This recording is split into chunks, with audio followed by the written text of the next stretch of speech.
Edward, Gordon and Henry. Edward and Gordon often went through the tunnel where Henry was shut up. Edward would say, "Peep, peep, hello!" And Gordon would say, "Poop, poop, poop, serves you right." Poor Henry had no steam to answer. His fire had gone out. Soot and dirt from the tunnel roof had spoiled his lovely green paint and red stripes.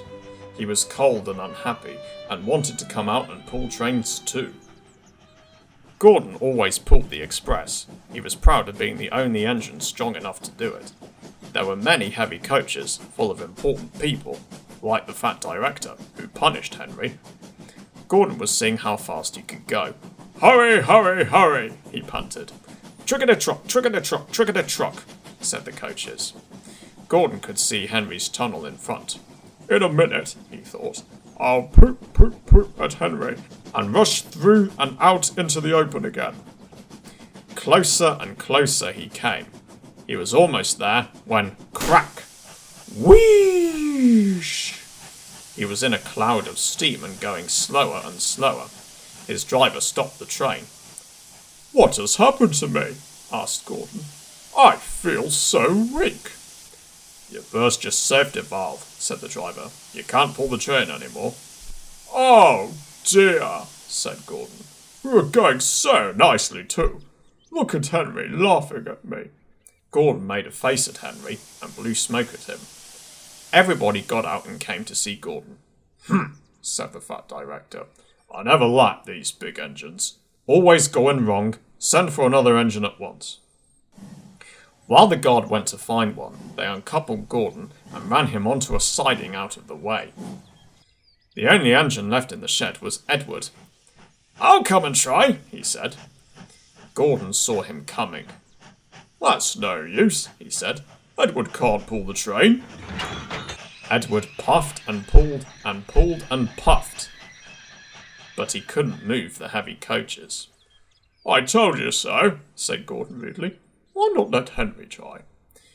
"Yes," said the fat director. "I will." "Will you help pull this train, Henry?" he asked. "Yes," said Henry at once. So Gordon's driver and fireman lit his fire. Some plate layers broke down the wall and put back the rails, and when he had steam up, Henry puffed out. He was dirty, his boiler was black, and he was covered with cobwebs.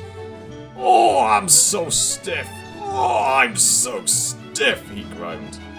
"You better have a rod to ease your joints, and find a turntable," said the fat director kindly. Henry came back feeling much better, and they put him in front. "Peep, peep," said Edward. "I'm ready."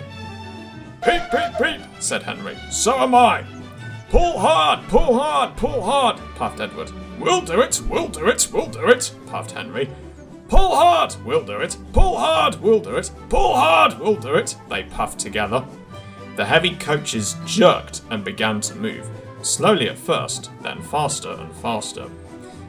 "We've done it together! We've done it together! We've done it together!" said Edward and Henry. "You've done it, hooray! You've done it, hooray! You've done it, hooray!" sang the coaches. All the passengers were excited. The fat director leaned out of the window to wave at Edward and Henry. But the train was going so fast that his hat blew off into a field where a goat ate it for his tea. They never stopped until they came to the big station at the end of the line. The passengers all got out and said, "Thank you."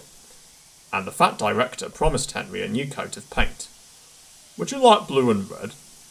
"Yes, please," said Henry. "Then I'll be like Edward." Edward and Henry went home quietly, and on their way they helped Gordon back to the shed. All three engines are now great friends. Wasn't Henry pleased when he had his new coat? He is very proud of it, as all good engines are. But he doesn't mind the rain now, because he knows that the best way to keep his paint nice is not to run into tunnels, but to ask his driver to rub him down when the day's work is over.